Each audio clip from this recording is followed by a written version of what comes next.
진리를 사랑하시고 예수님의 재림을 기다리시는 성도 여러분 안녕하십니까? 다음에 말씀을 묵상하겠습니다. 요한복음 10장 27절입니다. 내 양은 내 음성을 들으며 나는 저희를 알며 저희는 나를 따르니라. 우리는 주님의 음성을 어떻게 듣고 그리스도를 따를 수가 있을까요? 세상에는 별별 음성이 있습니다. 그러나 그 음성이 진리와 오류가 섞여 있는 혼잡한 바벨론 음성이기 때문에 결코 무조건 듣고 따를 수가 없을 것입니다. 사단이 지구 행성에서 멸망으로 인도하기에 활동하기 때문에 오늘날 기독교인들은 주님의 진리의 음성과 사단의 음성을 온전히 구분해서 들을 수가 없을 것입니다. 그 결과로 수많은 이단 사이비단체가 양산되고 정통 기독교단이라고 주장하는 교회들도 성경에서는 바벨론이라고 선언한 것입니다. 그리고 큰 빛을 받은 셋째 천사 기별을 믿는 단체들도 그리스도가 문 밖에 있는 뜨뜻미지근한 라오디게아 교회로 전락되어 그곳에서 나오라고 최후의 주님의 음성이 외쳐지고 있는 것입니다. 계시록 18장 4절입니다. 또 내가 들으니 하늘로부터 다른 음성이 나서 이르되 내 백성아 거기서 나와 그의 죄에 참여하지 말고 그가 받을 재앙들을 받지 말라고 한 것입니다. 우리 믿음의 조상들은 주님의 음성을 들었습니다. 먼저 아브라함의 믿음의 시험을 통해 어떻게 하늘의 음성으로 확신했는지 보겠습니다.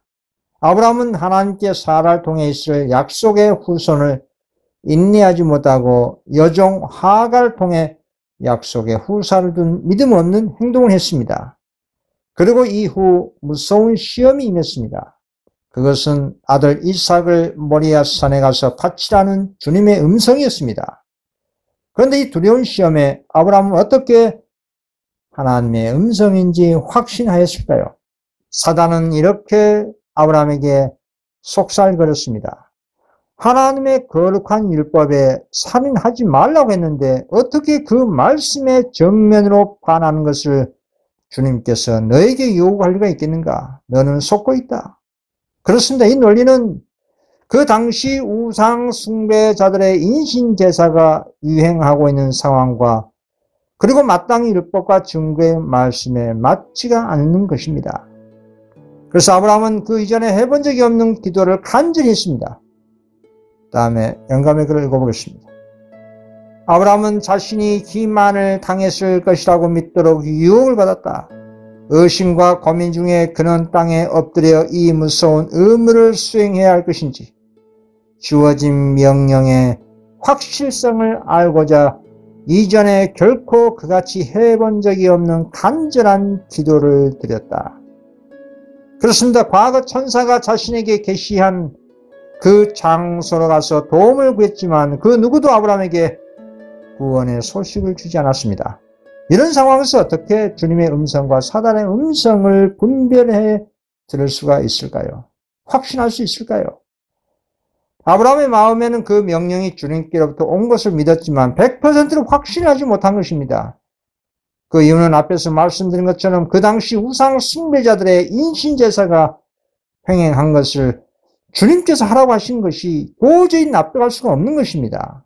그리고 십계명 율법에 살인하지 말라는 말씀과도 맞지가 않기 때문입니다. 그래서 밤새 기도한 것입니다. 간절히 기도한 것입니다. 그러나 아브라함은 다음에 하나님의 영광의 징표를 보고 그 음성이 하늘로부터 왔다는 것을 확신할 수가 있었습니다. 다음에 영감의 글을 읽어보겠습니다. 사단은 가까이서 의심과 불신을 속삭이게 했으나 아브라함은 그의 암시들을 물리쳤다. 그들이 셋째 날에 여행을 시작하려고 했을 때 북쪽을 바라보던 아브라함은 약속의 표인 영광의 구름이 모리아산 위에 배회하는 것을 보았다. 그는 자신에게 말한 음성이 하늘에서 온 것임을 알았다. 그렇습니다. 주님의 음성을 통한 뜻이 무엇인지 분별할 수 있는 것은 첫 번째로 마땅히 율법과 증거의 말씀입니다. 그리고 두 번째는 기도입니다. 그리고 세 번째는 성령님의 징표입니다. 이것은 우리 각자의 개인적 신앙의 증거물로 주님께서 주신 믿음의 증거물입니다. 어떤 확신이 없을 때 하나님께서는 간절히 기도한 당신의 자녀에게 그 의심과 고민을 완전히 해소시켜 줄 선물이 성령님께서 주신 증표입니다. 그리고 주님의 세미한 음성을 통해 주님의 뜻을 알게 된 엘리야를 보십시오. 엘리야 시대에 하나님께 대한 이스라엘의 반역이 무엇이었습니까? 이스라엘은 국가적으로 바알 숭배를 했습니다.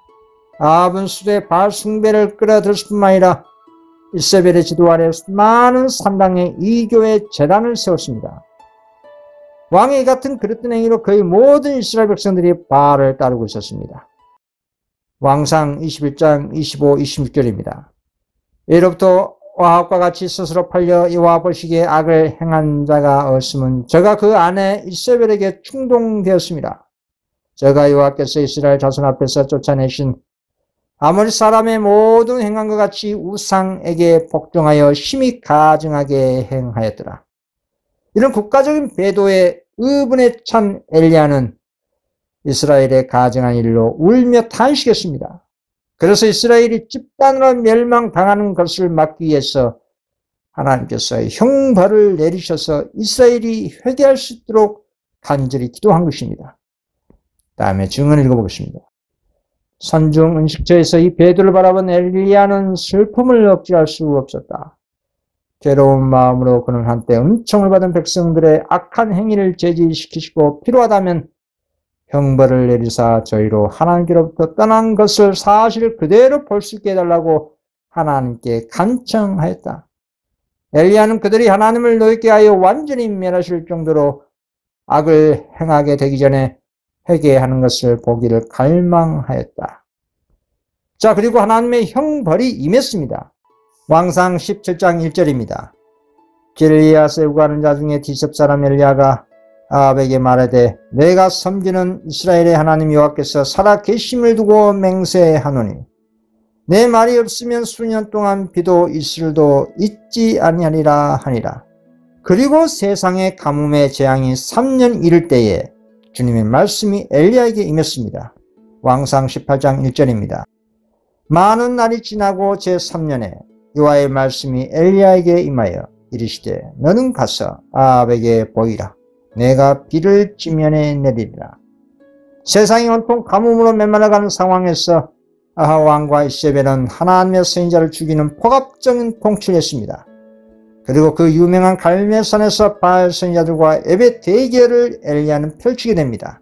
이 장면에서 우리는 예언적 안목으로 미래를 볼 수가 있습니다.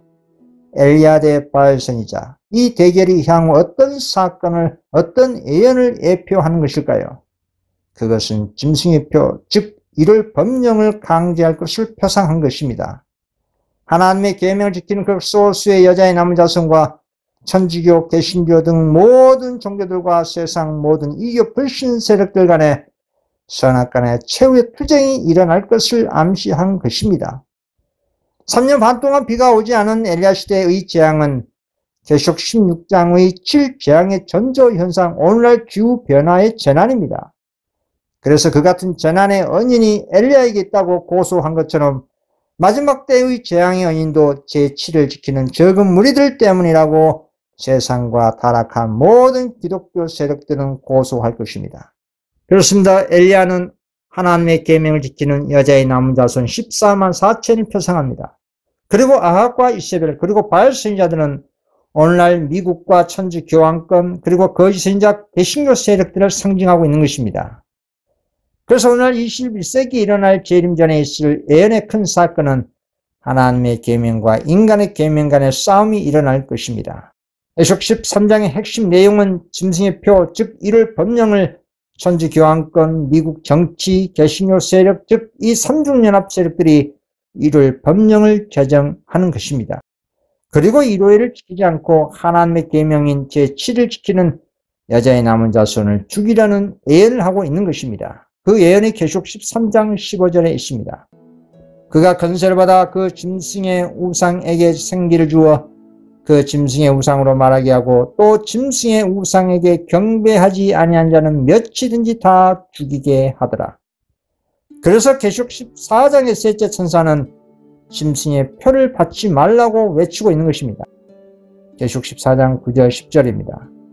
또 다른 천사 곧 셋째가 그 뒤를 따라 큰 음성으로 이르되 만일 누구든지 짐승과 그의 우상에게 경배하고 이마에나 손에 표를 받으면 그도 하나님의 진노의 포도주를 마시리니 그 진노의 잔에 섞인 것이 없이 부은 포도주라. 거룩한 천사들 앞과 어린 양 앞에서 불과 유황으로 고난을 받으리니. 이 짐승의 표를 받지 말라는 경고가 얼마나 중요한 기별이면 이 마지막 기별에 대한 태도 여부에 따라서 모든 영혼들의 운명이 결정된다는 것입니다. 그래서 계시록 18장 1절에 또 다른 천사, 즉 네 번째로 내려온 천사도 짐승의 표를 받지 말라고 외치고 있는 것입니다. 그리고 이어서 계시록 18장 4절에 다섯 번째로 내려온 많은 천사들이 짐승의 표를 받지 말고 바벨론에서 나오라고 최후의 밤중 소리를 외치고 있는 것입니다. 이 같은 예언을 연구하실 분들은 초기문집 277페이지 또 살아남은 이들 399페이지에 있는 큰 외침장을 집중적으로 연구하시면 우리의 의의 교사이신 성령님께서 깨달아 알게 해 주실 것입니다. 다시 엘리야 시대로 돌아가서 보겠습니다. 갈멜산에서 이세벨 바알 선지자들과 대결해서 엘리야는 승리했습니다. 그러나 엘리야는 이세벨의 겁박에 두려운 나머지 도망자 신세로 전락하고 말았습니다. 이세벨의 겁박에 두려워 호렙산 굴 속에 숨어있는 엘리야에게 주님께서는 특이한 방식으로 당신 자신을 나타내셨습니다. 하나님의 천사는 비탈에 빠져 불평한 엘리야를 굴 밖으로 불러내어 산 위에 올라가 하나님의 말씀을 들으라고 이렇게 명령했습니다. 왕상 19장 11절에서 12절입니다. 여호와께서 이르시되 너는 나가서 여호와 앞에서 산에 서라 하시더니 여호와께서 지나가시는데 여호와 앞에 크고 강한 바람이 산을 가르고 바위를 부수나 바람 가운데에 여호와께서 계시지 아니하며 바람 후에 지진이 있으나 지진 가운데도 여호와께서 계시지 아니하며 또 지진 후에 불이 있으나 불 가운데도 여호와께서 계시지 아니하더니 불 후에 세미한 소리가 있는지라. 참으로 놀라운 현상들이 연달아 발생했습니다. 강한 바람이 산을 가르고 바위를 부수고 했지만 주님의 음성은 들리지 않았습니다. 또 바람 후에 지진이 있었지만 주님의 음성은 들리지 않았습니다. 또 지진 후에 불이 있었지만 그 불 가운데서도 주의 음성은 들리지 않았습니다. 그리고 마지막으로 불 후에 세미한 음성이 있었는데 그제서 엘리야가 듣게 된 것입니다. 여러분, 초자연적 엄청난 천재지변이 발생했는데 주님께서는 당신의 음성을 엘리야에게 들려주시 않으시고 세미한 음성으로 듣게 하였습니다. 그 이유가 무엇일까요? 주님께서는 왜 천재지변 같은 큰 능력을 행사하시면서 그 가운데 당신의 음성을 듣게 하지 않으시고 세미한 소리로 당신의 종의 마음에 듣게 하신 것일까요? 그리고 그 세미한 음성은 무슨 뜻일까요? 주님은 엘리야에게 분명히 어떤 교훈을 주시기에 그렇게 행동하신 것입니다. 그리고 그 교훈은 오늘날 우리에게도 동일한 중요한 교훈이 있습니다. 엘리야가 주님의 계시를 기다리는 동안 폭풍과 지진과 불이 휩쓸고 지나간 동안 엘리야의 정신은 부드럽게 됐습니다. 그렇습니다. 엘리야는 하나님을 조용히 신뢰하고 굳게 의지하면 어떤 어려운 환경에서도 필요한 도움을 받을 수 있으라는 것을 깨달았습니다. 그 세미한 음성은 폭풍과 지진과 불이 일어나고 있는 동안 엘리야의 마음 가운데 말씀하신 성령님의 부드러운 감동, 감화했습니다. 다음에 영감의 글을 인용하겠습니다. 영혼들로 죄를 깨닫고 회개하도록 하는 것은 항상 가장 해박한 하나님의 진리를 드러내므로 되는 것이 아니다. 사람들의 마음을 감동시키는 것은 웅변이나 논리가 아니요 성령의 아름다운 감화로 말미암는 것이다. 성령의 감화는 조용하고 분명하게 성품을 변화시키고 향상시킨다. 하나님의 성령의 세미한 소리가 마음을 변화시키는 능력을 가졌다. 그렇습니다. 오늘날도 주님의 흠과 점 없는 진리의 음성을 들을 수 있는 방법은 이 세미한 성령님의 음성을 듣는 것입니다. 그러나 많은 기독교인들은 이교 불신 세력들처럼 어떤 초자연적인 이적과 환상을 통해 주님의 음성을 들으려고 합니다.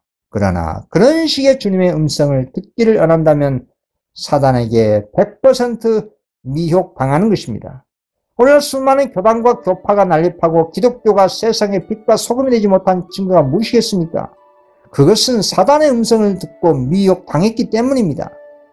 그렇다면 오류가 섞이지 않는 진리의 성령님의 음성을 들을 수 있는 방법은 무엇일까요? 제가 과거 20년 전부터 사용하는 방법입니다. 먼저 성경 또는 AN의 신의 말씀을 많이 읽습니다. 그리고 암송을 많이 합니다. 말씀을 많이 읽다 보면 자연스럽게 암송을 많이 할 수밖에 없습니다. 암송을 하게 되면 생각을 많이 하게 됩니다. 이것이 기도가 되는 것입니다.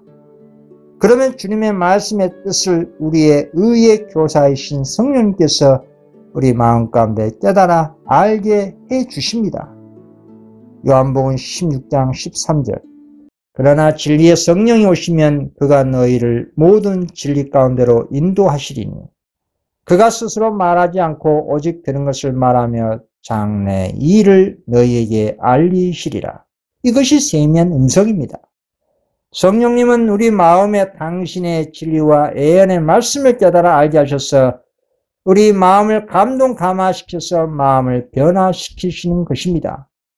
과거 20년 전에 종교에 대한 불신자였던 제가 성경상의 제7일을 기억하여 지키기로 선택한 것은 이런 방법이었습니다. 성령님께서 깨달아 알게 해주신 이 진리는 바로 실천할 수 있도록 힘과 용기를 주십니다. 왜 진리의 원칙을 지키는데 힘과 용기가 필요할까요? 그것은 사단이 여러 가지 방식으로 방해를 하기 때문입니다. 대표적인 방해가 생계적인 문제를 가지고 위협합니다. 가족 간의 분열을 야기시킵니다.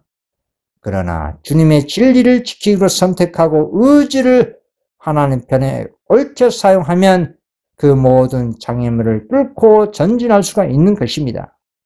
기도로 깨어있고 하나님의 뜻을 알고 행하고자 하는 간절한 소망으로 매일 성경을 연구하는 사람은 사단의 어떤 기만으로도 넘어지지 않을 것입니다. 특히 셋째 천사 기별은 하나님의 백성들에게 타치됩니다. 이 기별을 올바르게 이해하고 순종한 사람은 사단의 수많은 미혹에 빠진 일이 없도록 예수님께서 설계해 놓으신 놀라운 천국 복음입니다. 그리고 무엇보다 이 마지막 기별은 하늘 지성소에 계신 그리스도께로 인도하는 기별입니다. 주님을 만날 수 있는 천국 복음입니다. 주님과 동행하는 기별입니다. 주님과 동행하는데 어떻게 사단이 감히 성도를 이길 수가 있겠습니까? 누가복음 10장 19절입니다. 내가 너에게 뱀과 정갈을 밟으며 원수의 모든 능력을 제어할 권능을 주었으니 너희를 해칠 자가 결코 없으리라. 이 놀라운 셋째 천사 기별의 복음은 우리의 자아를 십자가에 못 박히게 합니다. 그러나 이 기별을 고의적으로 끝까지 거절한다면 하나님께서는 그 사람에게 스스로의 길을 가도록 내버려 두실 것입니다. 그리고 그 사람의 생애에서 가장 어두운 시간이 되고 결국 영생을 잃어버리게 될 것입니다. 우리 예수님께서는 당신의 복음 사업을 세상의 무력 행사와 세상의 보좌와 왕국들을 뒤집어 엎는 일을 통해서 하는 것이 아니었습니다. 성령님의 감동과 감화에 힘입어 자비와 자희생의 생애를 통해 사람들의 마음에 감동을 주신 것으로 천국 복음을 증거하셨습니다.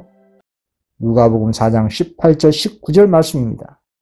주의 성령이 내게 임하셨으니 이는 가난한 자에게 복음을 전하게 하시려고 내게 기름을 부으시고 나를 보내사 포로된 자에게 자유를 눈먼 자에게 다시 보게 함을 전파하며 눌린 자를 자유롭게 하고 주의 은혜의 해를 전파하게 하려 하심이라 하였더라.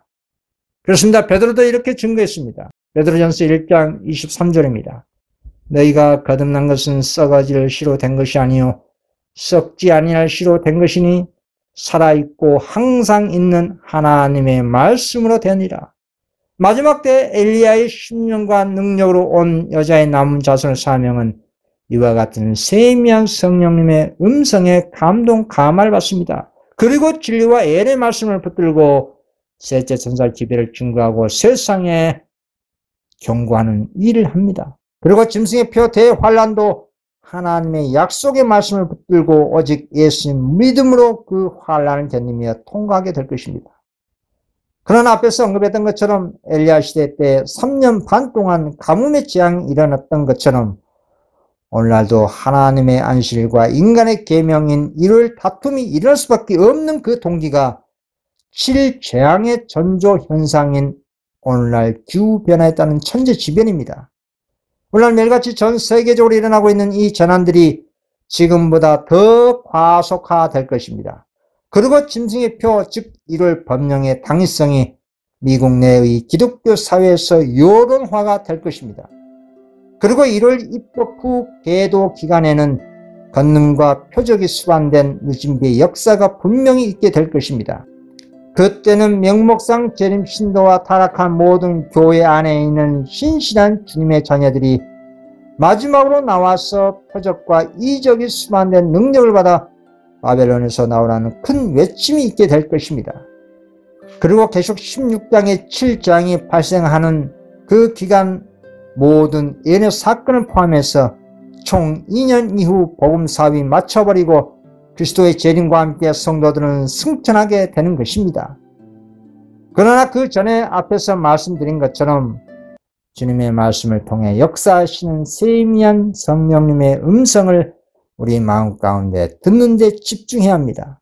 성경 말씀을 통해 성령님께서 역사하신다면 당연히 성경 예언을 연구해야 할 것입니다. 그리고 그 진리의 말씀을 깨달은 사람은 성령님의 세미한 감동 감화의 실천적인 신앙으로 변화될 것입니다. 다음에 영감의 글을 읽어보겠습니다. 하나님의 나라는 애부적 과실을 수반하여 임하지 않는다. 그것은 하나님의 말씀의 부드러운 영감을 통하여 성령의 내적 역사, 곧 생명 되시는 분과의 영혼의 교통을 통하여 오게 된다. 하나님 나라의 가장 위대한 능력의 표현은 그리스도의 본성의 완전함에 도달한 인간의 성품 속에 보여진다. 그렇습니다. 하나님의 백성들이 이 세미한 음성으로 주님의 음성을 듣지 않는다면 진리로 성화되지 못하게 됩니다. 진리로 거룩하게 하옵소서. 아버지의 말씀은 진리입니다. 우리의 영적인 삶을 망치게 하는 이유는 무엇일까요? 그것은 아무런 부족도 느끼지 않는 교만입니다. 교만은 하늘의 축복에 대해서 마음을 닫는 상태인 것입니다. 특히 오늘 말세의 교회인 라오디게아 교회가 그런 상태라고 참된 증인은 지적하고 있습니다. 계시록 3장 17절입니다. 내가 말하기를 나는 부자라 부유하여 부족한 것이 없다 하나 내 공고한 것과 가련한 것과 가난한 것과 눈먼 것과 벌거벗은 것을 알지 못하는도다. 자기 능력으로 부와 명예와 권력을 얻어 큰 만족을 주는 기쁨을 얻었다 할지라도 결국에는 자신에게 항상 무엇인가 허전하고 부족함을 느끼게 될 것입니다. 젊은 부자 가난이 그랬습니다. 부와 명예와 권력을 다 가지고 있었지만 그의 마음은 항상 무엇인가 부족했습니다. 그게 무엇일까요? 그것은 하나님의 은혜였습니다. 주님의 사랑이었습니다. 그리스도의 의였습니다. 세미한 성령님의 부드러운 은혜에 접촉될 때 우리의 거룩하지 못한 야망은 사라집니다. 그리고 증오가 사랑으로, 불신이 신뢰로 변화될 것입니다. 그리스도께서 우리들에게 나를 따르라고 말씀하실 때에 세상의 미혹의 마력은 완전히 산산조각 깨어지게 되어 있습니다. 마태복음 9장 9절 예수께서 그곳을 떠나 지나가시다가 마태라는 사람이 세간에 앉아있는 것을 보시고 이르시되 나를 따르라 하시니 일어나 따르니라. 예수님의 음성을 들을 때에 우리의 탐욕과 세상에 대한 야망의 정신은 마음으로부터 떠나고 예수님을 따르게 되는 것입니다. 오늘 말세에 엘리야를 대표하는 적은 무리인 14만 4천인 이 여자의 남은 자손은 성령님의 세미한 음성을 통해 마지막 셋째 천사 기별을 증거하고 경고함으로 오늘날 21세기에 예수 재림을 촉진하는 마지막 때의 엘리야를 대표한다고 할 수가 있는 것입니다. 이들은 그리스도와 함께하여 최후의 삼중연합 세력과 싸워 승리할 것을 예언하고 있습니다. 계시록 17장 14절입니다. 그들이 어린 양과 더불어 싸우려니와 어린 양은 만주의 주시오 만왕의 왕이시므로 그들을 이기실 터이요 또 그와 함께 있는 자들 곧 부르심을 받고 택하심을 받은 진실한 자들도 이기리로다.